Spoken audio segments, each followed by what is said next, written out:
कभी सोचा है हम सब इतने अलग अलग क्यों होते हैं? कोई एकदम शांत, तो कोई हमेशा जोश और जुनून से भरा हुआ, और कोई थोड़ा सा सुस्त। क्यों? इसका एक बहुत ही दिलचस्प जवाब हमें मिलता है भगवद गीता में। तो आज हम उसी प्राचीन ज्ञान के एक पावरफुल फ्रेमवर्क को समझने की कोशिश करेंगे, जो हमारे अंदर के स्वभाव के राज खोलता है। तो देखते हैं कि हमारा ये सफ़र कैसा रहेगा। हम शुरुआत करेंगे अर्जुन के एक बहुत ही गहरे सवाल से, फिर इंसान के 3 बेसिक नेचर को जानेंगे। ये भी देखेंगे कि हमारा खाना हमारे मन पर कैसे असर डालता है, अपने कामों के पीछे की नीयत को समझेंगे और आखिर में ओम तत्सत के गहरे मतलब को जानेंगे।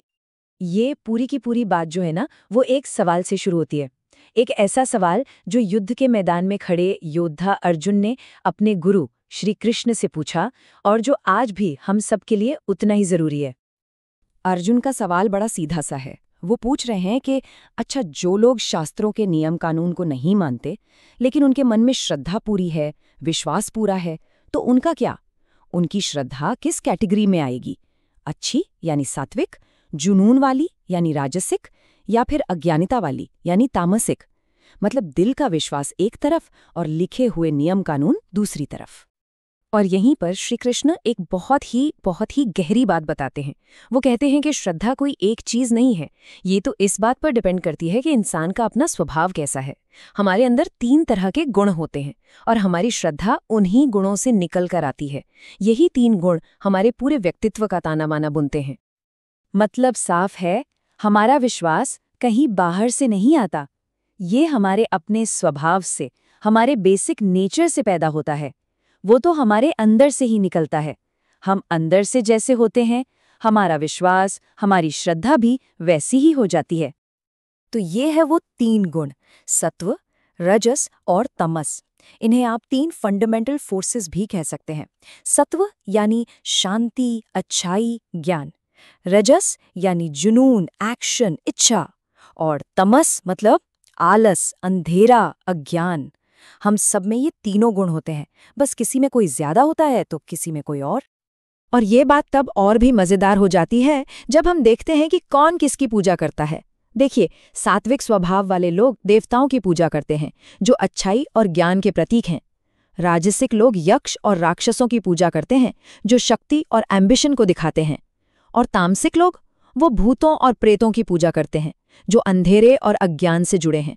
ये एक तरह से हमारे अंदर की दुनिया का आईना है ना?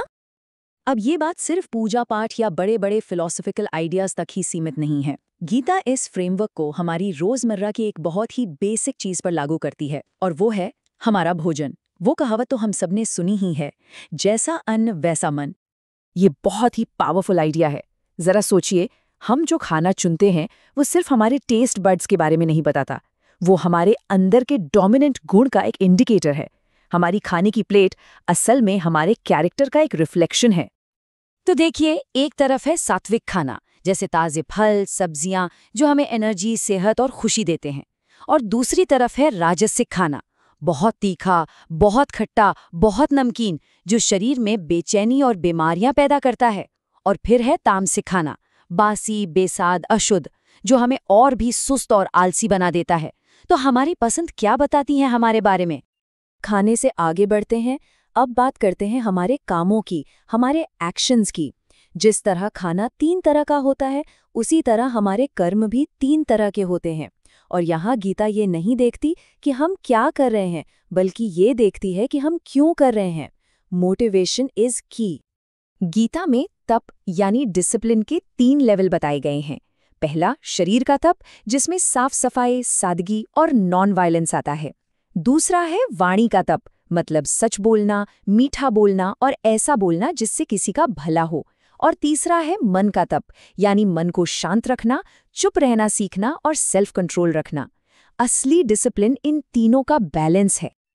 लेकिन किसी भी काम से ज्यादा जरूरी है उसके पीछे की नीयत, उसकी मोटिवेशन। एक ही काम 3 अलग अलग नीयत से किया जा सकता है। चलिए इसको दान या चैरिटी के उदाहरण से समझते हैं, जो हम सब जानते हैं। देखिए, काम एक ही है, दान देना, पर 3 लोग इसे 3 अलग अलग तरीकों से कर सकते हैं। सात्विक दान वो है जो कर्तव्य समझकर बिना किसी रिटर्न की उम्मीद के सही इंसान को सही वक्त पर दिया जाए। राजसिक दान वो है जो मन मारकर दिया जाए या इस उम्मीद में कि बदले में कुछ मिलेगा। और तामसिक दान वो है जो गलत इंसान को गलत समय पर और बेइज्जती के साथ दिया जाए। कर्म एक ही है, पर नियत सब कुछ बदल देती है। तो सवाल उठता है कि हम अपने कामों को राजसिक और तामसिक असर से बचाकर सात्विक कैसे बनाएं, उन्हें ऊंचा कैसे उठाएं? और गीता इसका एक बहुत ही खूबसूरत जवाब देती है, एक अंतिम मोहर, एक फाइनल सील, जो है ओम तत्सत। ये सिर्फ 3 शब्द नहीं है, ये एक तरह की मोहर है, एक स्टैंप है जो हमारे हर अच्छे काम को, चाहे वो यज्ञ हो, दान हो या तप हो, उसे परम सत्य से जोड़ देती है। यह हमारे काम को पवित्र यानी प्योरीफाई कर देती है। तो चलिए इन 3 शब्दों को थोड़ा और समझते हैं। ओम से किसी भी शुभ काम की शुरुआत होती है।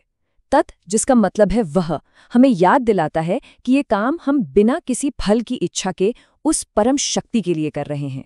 और सत, जिसका मतलब है सत्य, हमारे काम में अच्छाई और मजबूती लाता है। ये तीनों मिलकर हमारे काम को मैं और मेरे से ऊपर उठाकर एक ऊंचे मकसद से जोड़ देते हैं। और आखिर में गीता एक बहुत साफ साफ चेतावनी भी देती है। बिना श्रद्धा के, बिना सत की भावना के, बिना सच्ची नियत के किया गया कोई भी काम, चाहे वो कितना भी बड़ा क्यों ना हो, असत है, यानी वर्थलेस, मीनिंगलेस। उसका कोई फल नहीं, न इस दुनिया में न इसके बाद।